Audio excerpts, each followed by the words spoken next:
Good morning class. Premchandra का जीवन परिचय मैंने आपको पढ़ाया था। अब मंत्र चल रहा है। मंत्र जो था मतलब ये बताया, मैंने आपको बताया था कि डॉक्टर चड्ढा जो है वो खेलने के लिए तैयार होकर के जा रहे थे।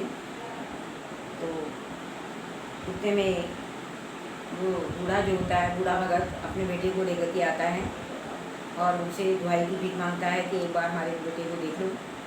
लेकिन क्या होता है, डॉक्टर चड्ढा उसे नहीं देखते हैं क्योंकि उनके गोल खेलने का टाइम हो गया था और वे कार में बैठ करके वो चले जाते हैं। कार में बैठ करके वो चले जाते हैं और ये कहते हैं कि कल सवेरे आना, कल सवेरे आना। तो थोड़ी देर क्या हो गया कि मोटर चली जाती है और बूढ़ा जो है वैसे ही मतलब एक स्थिर तरीके से खड़ा रहता है। वो सोचता है कि मतलब उसने आज दिन तक ऐसा उसने आज दिन तक कोई भी व्यक्ति ऐसा नहीं देखा था कि जो दूसरे को मतलब देखे ना। तो क्या वो वो समझता है कि वो सोचता है कि आज का जो सभ्य संसार है क्या इतना निर्मम है, इतना कठोर है। इसका जो मर्म भेदी अनुभव से अधिक से आज ही हुआ था और वो था कि किसी की कलह को शांत कराने के लिए, किसी का छप्पर उठाने के लिए और वो हमें और किसी मुद्दे को कंधा देने के लिए वो हमेशा तैयार रहता था। शायद उसे डॉक्टर के लौटाने की शायद डॉक्टर के लौटाने की उसे आशा थी। तो कहारों से उसने डोली उठाने को कहा और वो उसके लेकर के अपने बेटे के पास आया था। तो निराश होकर के वह भी किसी दूसरे डॉक्टर के पास गया नहीं और उसने अपनी किस्मत ठोकरी कि मेरी किस्मत में जो लिखा था वही होगा। तो उसी रात को उनका हंसता खेलता बालक जो था स्वर्ग सिधा गया। तो बूढ़े माँ बाप के जीवन का वही एक आसरा था, उसी का मुँह देख करके वो जीते थे। तो ये मैंने आपको पढ़ा दिया था। तो कई साल गुजर जाते हैं। डॉक्टर चड्ढा ने खूब यश कमाया, धन कमाया, इसके साथ उसने स्वास्थ्य की रक्षा की। वो एक असाधारण बात थी। तो एक बार कुछ समय के बाद में एक साल बीत जाता है। तो उनका जो बेटा था कैलाश, कैलाश का बर्थडे मनाया जा रहा है। कैलाश का बर्थडे मतलब जन्मदिन मनाते हैं और अच्छे से हरी घास पर कुर्सियाँ बिछी हुई हैं, शहर के रईस और हुक्काम आए हुए हैं, सब तैयारी हो रही है। क्यों इतने में ना उसकी जो फ्रेंड है मृणालिनी कहती है कैलाश तुम्हारा सांप कहाँ है, ज़रा मुझे तो दिखाओ। तो वो कहता है मृणालिनी तुम इस वक्त हमें क्षमा कर दो, तुम हमें क्षमा कर दो, मैं तुम्हें कल दिखा दूँगा। लेकिन वो नहीं मानती है। वो भी ये सोचती है कि मैं भी अपना पूरा अधिकार दिखाऊँगी। तो लेकिन वो भी अपना अधिकार प्रदान करना चाहती थी। तो उसके पीछे पड़ जाती है। तो जो कैलाश जो होता है आके उसको सांप दिखाता है। सांप लास्ट में सांप उसको काट लेता है। तो सांप उसको काट लेता है। इतने क्या होगा कि कैलाश जब सब सांप दिखा रहा होता है तो कैलाश जो होता है उसकी गर्दन को पकड़ लेता है। गर्दन को पकड़ने से वो एकदम से सांप जो है उसको काट लेता है। तो कैलाश मृणालिनी ने देखा कि कैलाश पर भूत सवार है।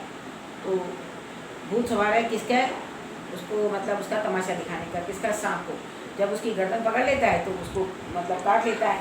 तो क्या होता है कि कैलाश जब काट लेता है तो उसका जो विष है उसके सारे शरीर में फैल जाता है। तो उसके सारे शरीर में उसका जहर फैल जाता है। तो सारे शरीर में उसके जहर फैल जाता है। कैलाश की उंगली से टप टप खून करने लग जाता है। वो जोर से उंगली दबा लेता है और अपने कमरे की तरफ दौड़ता है और मेज की दराज में से एक जड़ी बूटी जो रखी थी इसे पीस के लगा देने से घातक विष भी रफू हो जाता है। इस प्रकार से करता है। लेकिन क्या होता है, मित्रों में हलचल बढ़ जाती है जब वो कैलाश को सांप जो है काट लेता है। तो बड़े महफिल में भी खबर हुई। डॉक्टर साहब घबरा करके दौड़े।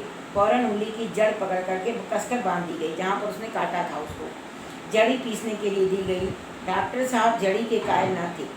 वह उंगली का दशा भाग नस्तर से काट देना चाहते थे।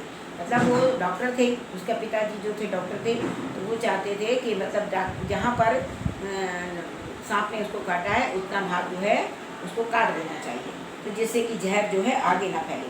वो जड़ी बूटी पर विश्वास नहीं करते थे, मगर कैलाश को जड़ी बूटी पर पूरा विश्वास था। मृणालिनी पियानो पर बैठी हुई थी। खबर सुनते ही दौड़ी। कैलाश की उंगली से टपकते हुए खून को रूमाल से पोंछने लगी। जड़ी जो थी पीसी जाने लगी और 1 मिनट में कैलाश की जो आंखें थी धीरे धीरे झपकने लग गई। मैं तो इसकी आंखें धीरे धीरे बंद होने लग गई। होठों पर पीलापन दौड़ने लगा, यहाँ तक कि जो खड़ा था वहीं पर बैठ गया। सारे मेहमान कमरे में जमा हो गए। कोई कुछ कहता, जड़ी पीस कर लाया। मृणालिनी ने उसकी उंगली पर लेप कर दिया। कैलाश की आंखें बंद हो गई और वह लेट गया। हाथ में पंखा झलने को इशारा किया तो माँ ने दौड़ करके उसका सिर अपनी गोद में रख लेता है। तो डॉक्टर साहब झुककर उसे कहते हैं कि बेटा कैसी तबीयत है। कैलाश ने धीरे से हाथ उठाया और कुछ वह बोल न सका। तो मृणालिनी ने कड़ू स्वर में कहा, क्या जड़ी बूटी भी कुछ असर ना करेगी। तो डॉक्टर साहब ने सिर पकड़ करके कहा, क्या बता, मैं तो इनकी बातों में आ गया। अब तो नस्तर से भी कुछ फ़ायदा ना होगा। मतलब सुई लगाने से भी कोई फ़ायदा नहीं होगा। धीरे धीरे उसके हाथ पैर ठंडे हो गए। आंखें उसकी पथरा गई। तो एक महाशय बोले, कोई मंत्र झाड़ने वाला मिले तो संभव है, कभी जान बच जाए। शायद कोई मंत्र झाड़ने वाला कोई मिल जाए जो सांप का काटा हुआ कोई ऐसा मंत्र फूंक दे कि जो बच्चा जी उठे। तो डॉक्टर चड्डा बोले, मेरी अकल पर पत्थर पड़ गया था जो इनकी बातों में आ गया। नस्तर लगा देता तो ये नौबत क्यों आती। बार बार समझाता रहा कि बेटा सांप ना पालो, पर मेरी सुनता ही कौन था। झाड़ फूँक करने वाले को बुलाइए, मेरा सब कुछ ले ले, मेरी सारी जायदाद अपने पैरों पर लंगोटी बांध करके ले ले, मगर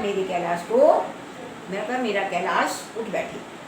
ईश्वर के लिए किसी झाड़ फूँक वाले को बुला दो। एक महाशय का किसी झाड़ने वाले से परिचय था, दौड़कर उसे बुला लाई, मगर कैलाश की सूरत देख करके उसे मंत्र चलाने की हिम्मत ही ना पड़ी। बोला, अब कुछ नहीं हो सकता सरकार, जो कुछ होना था वो हो चुका। अरे मूर्ख, ये क्यों नहीं कहता जो कुछ ना होना था वो हो चुका। जो कुछ नहीं होना चाहिए था, मतलब उसकी मृत्यु नहीं होनी चाहिए थी तो वो हो गई। तो जो कुछ होना था वह कहाँ हुआ। माँ बाप ने बेटे का सेहरा कहाँ देखा बताइए। माँ बाप ने बेटे का सेहरा कहाँ देखा, मतलब माँ बाप ने बेटे का विवाह भी नहीं किया, बेटे को विवाह करते हुए भी नहीं देखा। मृणालिनी की कामना तरु क्या पल्लव और पुष्प से रंजित हो उठा। मन के वह स्वर स्वप्न जिनसे जीवन आनंद का स्रोत बना हुआ था, क्या पूरे हो गए।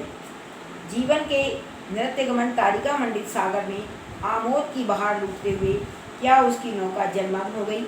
जो ना होना था वह हो गई। मतलब वो कहते हैं, अरे मूर्ख, ये क्यों नहीं कहता जो कुछ ना होना था। जो कुछ ना होना था वो तो हो गया। देखिए, जो कुछ ना होना था वो तो हो गया। और मृणालिनी की जो कामना जो थी उसे विवाह करने की, वो भी छू गई। तो ये लिखा हुआ है। तो इसमें सबसे पहले कहते हैं कि प्रस्तुत गद्यांश का संदर्भ लिखना ही है आपको एक बार, कि मतलब प्रस्तुत गद्यांश हमारी पाठ पुस्तक हिंदी के मंत्र नामक पाठ से लिया गया है, जिसके रचयिता हैं या जिसके लेखक हैं प्रेमचंद्र जी हैं। तो रेखांकित अंश की व्याख्या करनी है। मन के वह स्वप्न अपने जीवन का जो आनंद का स्रोत बना हुआ था, क्या पूरे हो गए। जीवन के नृत्यमय तारिका मंडित सागर में आमोद की बहार लूटते हुए क्या उसकी नौका जलमग्न हो गई। जो ना होना था वह हो गया। तो इसकी हमको व्याख्या करनी है। तो कहते हैं कि अपने मन के जो सुनहरे स्वप्न थे, जिसकी कल्पना में उसे अपना जीवन आनंद का स्रोत बना हुआ जान पड़ता था, क्या उसके स्वप्न वो पूरे हो गए।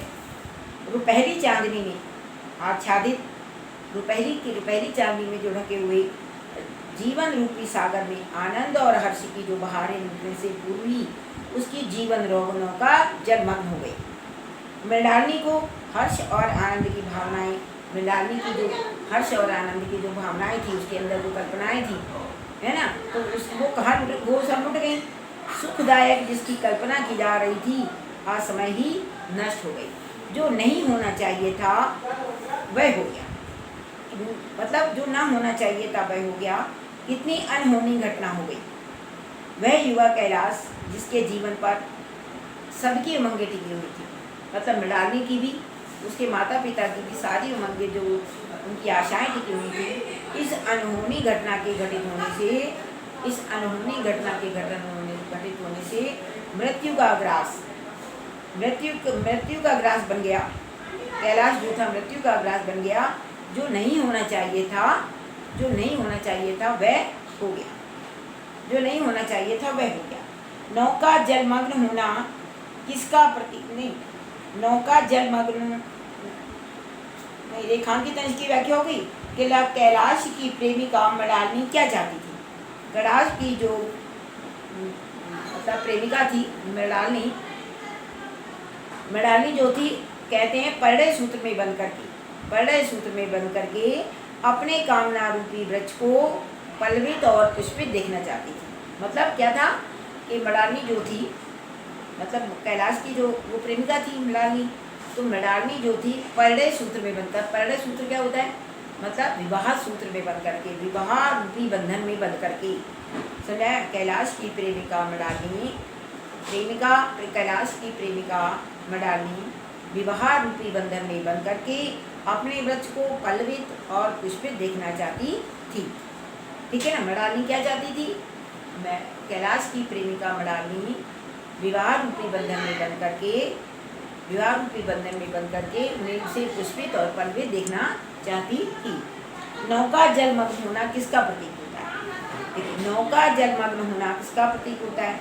तो नौका जलमग्न होना प्रतीत होता है, नौका जल के अंदर समा गई, मतलब क्या हो गया? सर्वनाश हो गया, या संकट का प्रतीक होता है, या मतलब समझ लीजिएगा सर्वनाश का प्रतीक होता है। नौका जलमग्न होना सर्वनाश का प्रतीक होता है। आगे लिखा है जो कुछ होना था हो चुका, जो कुछ होना था हो चुका से क्या आशय होता है? कहते हैं कैलाश की गंभीर स्थिति थी, कैलाश की गंभीर स्थिति, जब उसके हाथ पैर ठंडे हो गए तो कैलाश की स्थिति बहुत गंभीर हो गई।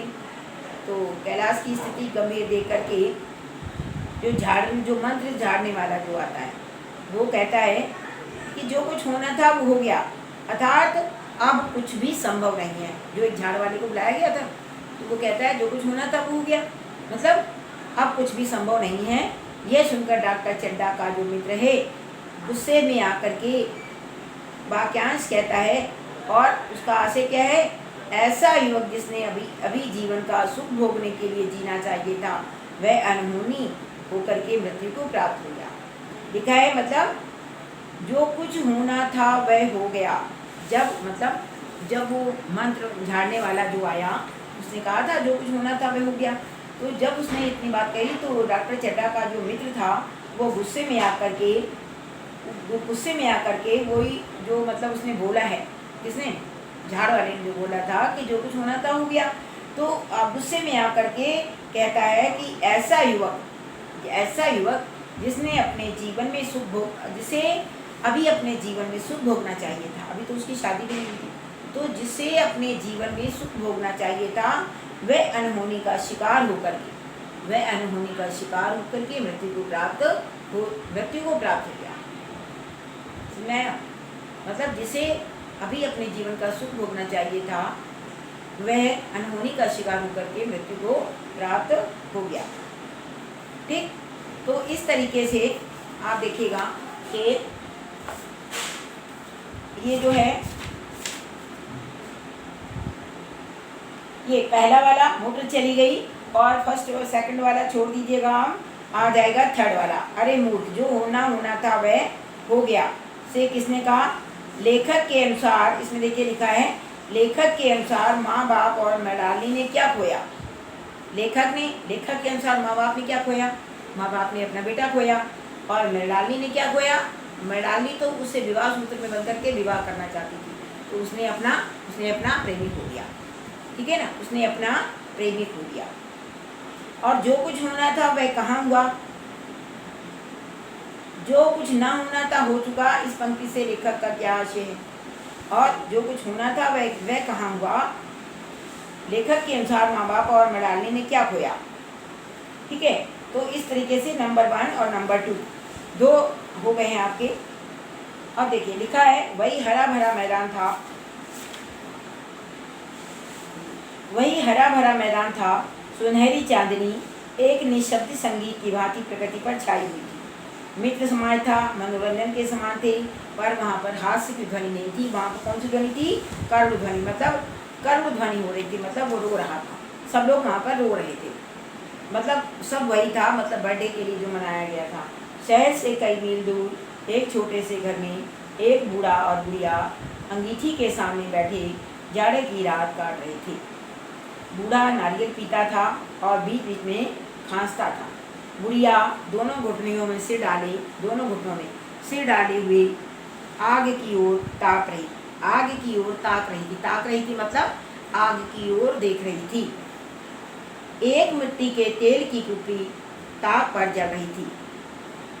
घर में ना तो कोई चारपाई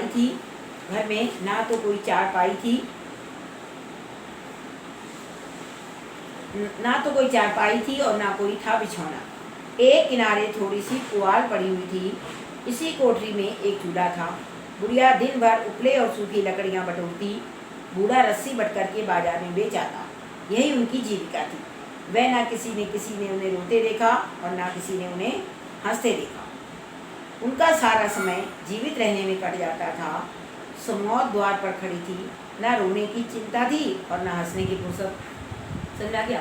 मतलब पुआल पड़ी हुई थी, पुआल पे लिए दोनों दिन सो जाते थे और बूढ़ा रस्सी बट के बाजार बेच आता था डॉक्टर के, और उसी से जो पैसे मिलते थे उसी से इनका घर खर्च जो भी था, मतलब यही उनकी जीविका थी। तो बुढ़िया ने पूछा, कल के लिए सन तो है? नहीं। काम क्या करोगी? सन मतलब जिससे रस्सी बटी जाती है। काम क्या करोगी? जाकर झगड़ू साहू से 10 सेर सन उधार लाऊंगा। तो कहता है 10 सेर सन में ला करके उधार ले आऊँगा। उसके पहले के पैसे तो दिए ही नहीं, उधार कैसे देगा? ना देगा ना सही, घास तो कहीं नहीं गई है, दोपहर तक क्या 2 आने की भी घास ना काट पाऊँगा। कहता है पैसे देगा तो देगा, नहीं तो थोड़ी सी घास काट लाऊंगा, घास ले आऊँगा और घास को बेच दूंगा। इतने में क्या एक आदमी ने द्वार पर आवाज़ देता है, भगत क्या सो गए? जरा किवाड़ तो खोलो। इतने भगत ने उठ करके किवाड़ खोल दिए। एक आदमी ने अंदर आकर के कहा, कुछ सुना? डॉक्टर चड्ढा बाबू के लड़के को सांप ने काट दिया। डॉक्टर चड्ढा बाबू के बेटे को सांप ने काट दिया। भगत ने चौंक कर कहा, चड्ढा बाबू के लड़के को? वही चड्ढा बाबू है ना, जो छावनी के बंगले में रहते हैं? हाँ वही। शहर में हल्ला मचा हुआ है, जाते हो तो जाओ, आदमी बन जाओगे। मतलब क्या हुआ कि यदि तुम वहाँ उनके पास जाना चाहते हो तो तुम वहाँ पर चले जाओगे तो आदमी बन जाओगे, मतलब वहाँ से कोई पैसा ऐसा तुमको अच्छा सा मिल जाएगा, क्योंकि उनका बेटा जीवित हो जाएगा, तुम्हें बहुत अच्छा पैसा मिल जाएगा, जिससे तुम्हारे घर का खेत बहुत अच्छे रूप से चलता रहेगा। तो बूढ़े ने कठोर स्वर में सिर हिला करके कहा, मैं नहीं जाता, मेरी बला जाए। वही चड्ढा है ना? खूब जानता हूँ। भैया को लेकर उन्हीं के पास गया था। भैया मतलब उसका बेटा जो था, गया था, खेलने जा रहे थे, पैरों पर गिर पड़ा। एक नज़र देख लीजिए, मगर सीधे मुँह उसने बात तक नहीं की हमसे। भगवान बैठे सुन रहे थे। अब जान पड़ेगा कि बेटे का गम कैसा होता है। कई लड़के हैं। नहीं जी, यही तो एक लड़का था, सुना है, सबने जवाब दे दिया है। तो वो कहते हैं कि मतलब अब पता चलेगा कि इनको बेटे का गम कैसा होता है। इनके तो कई लड़के हैं। तो जो बताता है आकर के वो कहता है नहीं इनका एक ही लड़का है। तो वो कहते हैं ऐसा सुना है कि सबने जवाब दे दिया है, मतलब हम तुम्हें इसीलिए यहाँ पर बुलाने आए। कहते हैं भगवान बड़ा कारसाज है। उस वक़्त मेरी आंखों से आंसू निकल पड़े थे, पर उन्हें तनिक भी दया ना आई। तो मैं तो उनके द्वार पर खड़ा होता, तो भी बात ना पूछता। तो ना जाओगे? हमने जो सुना था सो तुमको कह दिया। कौन कहता है? तो जो आदमी व्यक्ति आता है वो कहता है तो तुम नहीं जाओगी क्या? हमने जो कहा सुना था वो तुमसे कह दिया। अच्छा किया, कह दिया, अच्छा किया। कलेजा ठंडा हो गया, आंखें ठंडी हो गई, लड़का भी ठंडा हो गया होगा। तुम जाओ, आज चैन की नींद सोऊंगा। तो कहते हैं, देखिए इसमें लिखा है भगवान बड़ा कारसाज है, दिया है भगवान बड़ा कारसाज है, हो गया।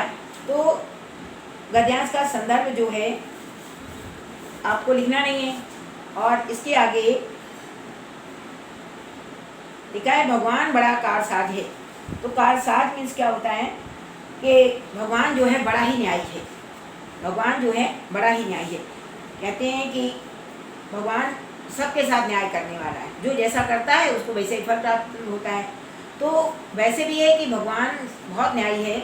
जो भगवान होता है कार साज, मतलब सबके कार्यों को बनाने वाला है, और न्याय भी बहुत करता है। तो सबके काम को बनाने वाला है। जब मेरा पुत्र मृत्यु से संघर्ष कर रहा था, तब इस डॉक्टर को थोड़ी सी भी दया नहीं आई थी। रोगी को देखने के स्थान पर कहाँ चला गया? ये गोल्फ खेलने के लिए चला गया था। आज मैं वहाँ पर भी होता तो भी मैं शोक प्रकट नहीं करता। कौन कह रहा है? बुढ़ा, जो बूढ़ा भगत कहता है कि भगवान बड़ा कारसाज, मतलब ईश्वर बड़ा ही न्यायी है, वह सबके काम को बनाने वाला है। जब मेरा पुत्र मृत्यु से संघर्ष कर रहा था, तब इसे जरा भी दया नहीं आई थी। और लोगों को देखने, और क्या करेंगे इसने रोगी को देखने के बजाय ये गोल्फ खेलने के लिए चला गया। और मैं तो आज वहाँ पर भी होता तो भी शोक प्रकट नहीं करता, तो लिखा भगत के आंसू कब निकले? नहीं, लेखक ने किस बात के लिए भगवान को कारसाज कहा है? किस बात के लिए कहा है? भगवान ने कारसाज मतलब काम को बना देना। कारसाज में होता है काम को बना देना। तो लेखक ने किस बात के लिए कहा है कि भगवान बड़ा कारसाज है, मतलब ईश्वर बड़ा ही न्यायी है, बड़ा न्यायी है। यदि वो मतलब बने हुए काम को, मतलब बिगड़े हुए काम को भी ईश्वर जो होता है बना देता है। किस बात के लिए कहा है? कि जो चड्डा का जो पुत्र था वो मतलब मृत्यु से संघर्ष कर रहा था, उस समय सांप ने काट लिया था। तो वो कहता है भगवान को कारसाज ईश्वर जो है कार्य को बनाने वाला भी है। भगत के आंसू कब निकले थे? भगत के आंसू तभी निकले थे जब उनका बेटा जो था और वो गोल्फ खेलने के लिए चला गया था, और उन्होंने उनके बेटे को नहीं देखा था, है ना। उनके भगत ने उनके बेटे को नहीं देखा था, और तब उसकी आंखों से आंसू निकल पड़े थे। भगवान बड़ा कारसाज है। यहाँ इस कथन का आशय क्या है? तो इसमें मैं आपको बताऊं, उपरोक्त गद्यांश का संदर्भ हो गया।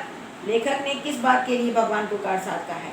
तो कारसाज का मतलब होता है काम को बना देना। भगत के आंसू कब निकले थे? जब उनका बेटा मृत्यु से संघर्ष कर रहा था, ठीक है। और यहाँ भगत की किस दशा का चित्रण हुआ है? तो लिखेंगे यहाँ पर भगत की असहाय दशा का चित्रण हुआ है। यहाँ पर भगत की असहाय दशा का चित्रण हुआ है, ठीक।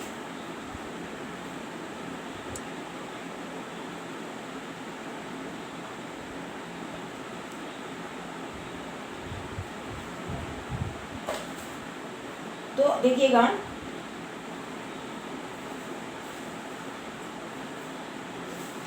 अच्छा किया, ये हो गया। हमारा कहते हैं, बुढ़िया से कहता है जरा तंबाकू दे दे, एक चिलम और पीऊँगा, अब मालूम होगा लाला को, सारी साहिबी निकल जाएगी, हमारा क्या बिगड़ा।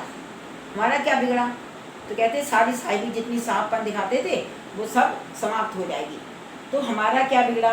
लड़के के मर्दाने से हमारा कुछ राज तो नहीं चला गया। जहाँ 6 बच्चे गए थे, एक बच्चा और चला गया, तो तुम्हारा तो राज सूना हो जाएगा। उसी के वास्ते सबका गला दबा करके तुमने पैसे को इकट्ठा किया था। अब क्या करोगे? एक बार देखने जाऊंगा, पर कुछ दिन बाद मिजाज का हाल पूछ के आऊँगा। बुढ़ा जो होता है, अपने मन की उसकी जो वेदना होती है, उसके मन का जो दुख होता है, वो अपने इन शब्दों में व्यक्त करता है।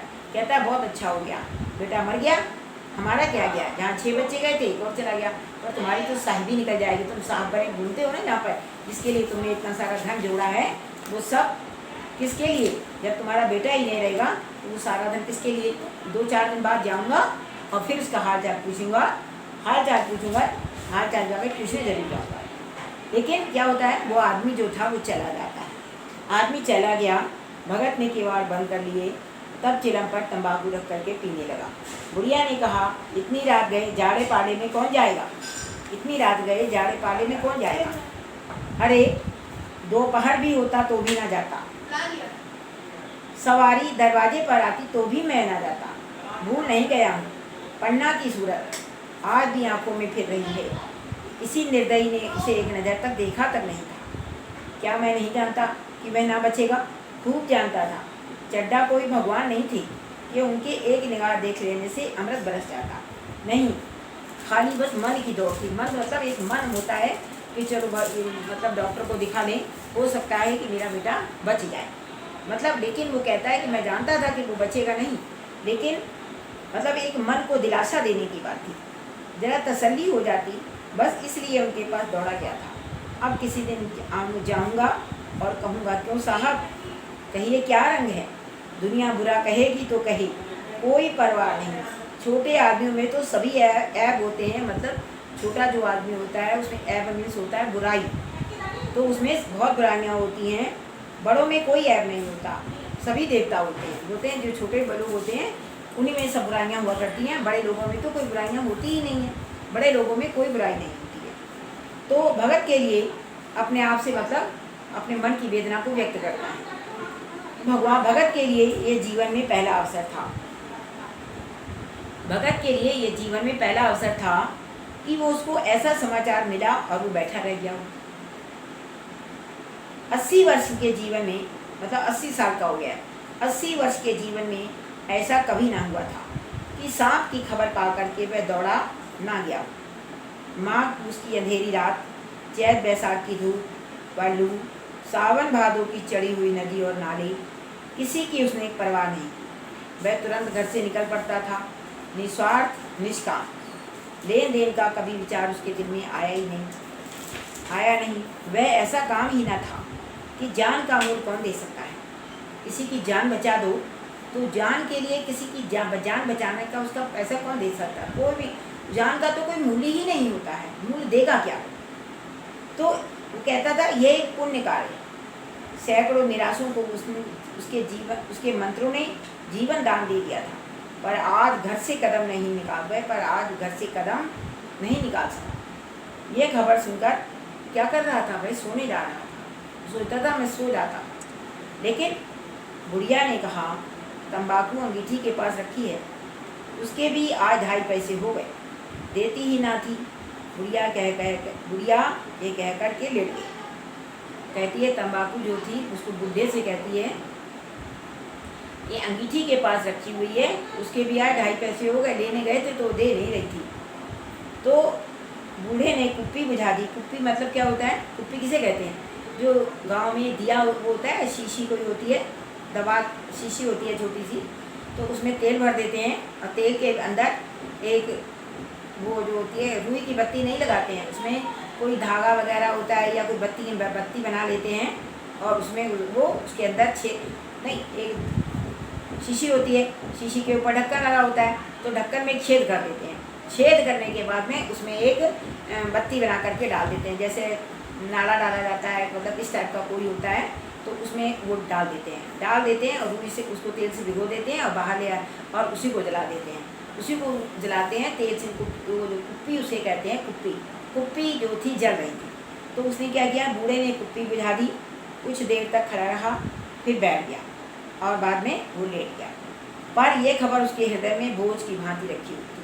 सोचा था कि सीने पे बोझ रखा हुआ है कि मतलब उसके बेटा जो है सांप को सांप ने काट खाया और वो गया नहीं।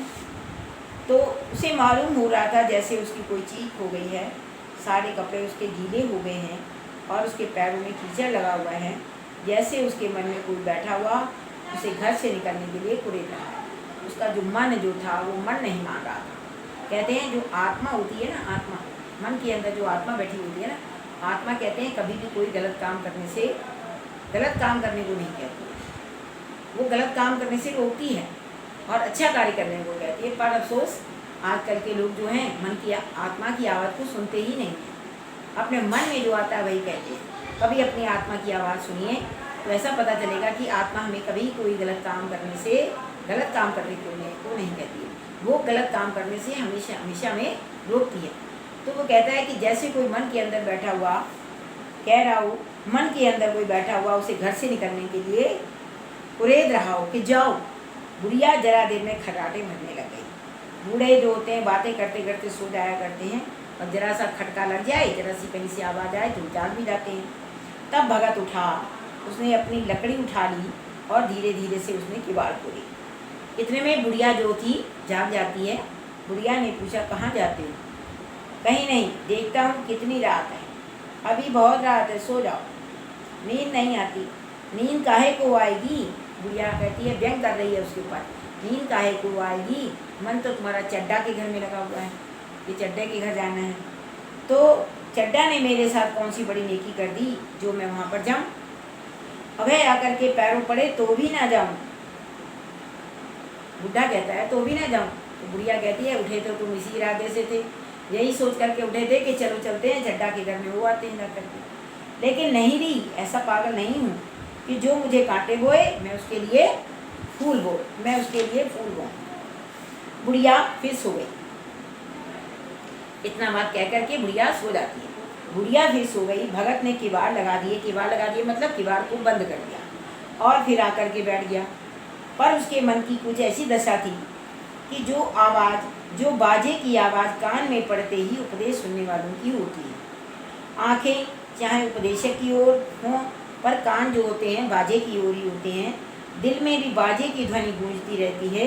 शर्म के मारे जगह से नहीं उठता। निर्दयी प्रतिघात का भाव भगत के लिए उपदेशक था, पर हृदय उस अभागे युवक की ओर था जो इस समय मर रहा था, जिसके लिए उसका एक एक पल जो था, उसके लिए एक एक पल उसका घातक था। तो देखिए 5 नंबर जो है गद्यांश का पेज नंबर 45 पे, मतलब इसमें जो अभ्यास प्रश्न लिखे हैं नंबर 5 पे लिखा होगा, बुढ़िया फिर सो गई, डैश डैश लगा हुआ है, लिखा है घातक था। ठीक है, संदर्भ हो गया। भगत की उस समय मनोदशा कैसी हो रही थी? भगत की उस समय मनोदशा कैसी हो रही थी? भगत की उस समय मनोदशा ऐसे हो रही थी कि कैसी हो रही थी? जो बाजे की आवाज़ कान में पड़ते ही उपदेश सुनने वालों की होती है। जो बाजे की आवाज़, भगत की उस समय मनोदशा कैसी हो रही थी? जो बाजे की आवाज़ कान में पड़ते ही उपदेश सुनने वालों की होती है। लेखक के अनुसार उपदेश सुनने वाले व्यक्ति की संगीत सुनने पर कैसी मनोदशा होती है? संगीत जब सुनता है, दिल में बाजे की ध्वनि गूंजती है। आंखें, कहते हैं आंखें चाहे उपदेशक की ओर लगी हों, उपदेशक का पूछा है ना, उपदेश सुनने वाले व्यक्ति की, हाँ, आंखें चाहे उपदेशक की ओर लगी हों, पर कान कैसे कहाँ लगे होते हैं? कान जो होते हैं बाजे सुनने की ओर ही होते हैं, बाजे सुनने की ओर ही होते हैं। कौन सा अभागा युवक इसमें मर रहा था? कौन सा अभागा युवक मर रहा था? डॉक्टर चड्डा का जो पुत्र था, डॉक्टर चड्डा का पुत्र कैलाश उसमें मर रहा। एक एक पल किसके लिए घातक हो रहा था? एक एक पल कैलाश के लिए घातक हो रहा था, लिखा है। पर हृदय उस अभागे युवक की ओर था जो उस समय मर रहा था, जिसके लिए उसका एक एक पल का विलंब घातक था। तो एक एक पल का विलंब किसके लिए घातक था? जो उसमें मर रहा था। मर कौन रहा था? कैलाश। कैलाश ही तो मर रहा था, तो यहाँ पर कैलाश। तो आप ये समझिएगा, इसमें रेखांकित अंश की व्याख्या नहीं दी गई है, इसमें सिर्फ क्वेश्चन दिए गए हैं। तो देखिएगा, भगत की उसमें मनोदशा कैसी हो रही थी?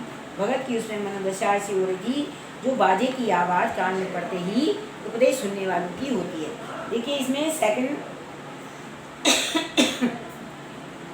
सेकंड लाइन में लिखा हुआ है और उपदेश सुनने वाले व्यक्ति की संगीत सुनने पर कैसी मनोदशा होती है? कहते हैं आंखें चाहे उपदेशक की लगी हुई हो, लेकिन कान उसके कहाँ होते हैं? कान उसके बाजे की ओर ही होते हैं।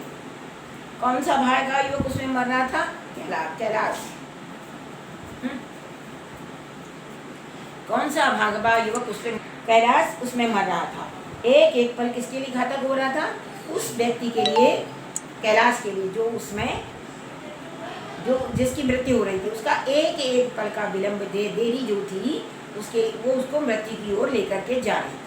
तो इस समय आप देखिएगा, फिर से हम आपको बताते हैं, नंबर 1, नंबर 3 नहीं, नंबर 1, नंबर 3, नंबर 4 और नंबर हो गया 5।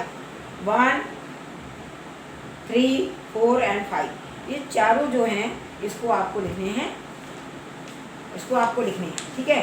और इनका जो गद्यांश की जो व्याख्या है वो मैं आपको असाइनमेंट में डाल देती हूँ। लेकिन आप अपना वर्क जो बेटा पूरा करते चलिएगा। सबसे मेन चीज़ है कि आपने आज लाइव क्लास में ज्वाइन किया, तो इसलिए मेरे को वीडियो डालना पड़ा है। आप कल से लेकर के मैं आपको बोल रही हूँ कि आप लाइव क्लास ज्वाइन कर लीजिएगा। लाइव क्लास ज्वाइन करने से ये होता है, डाउट में जो कुछ भी होता है आप पूछ सकते हैं हमसे।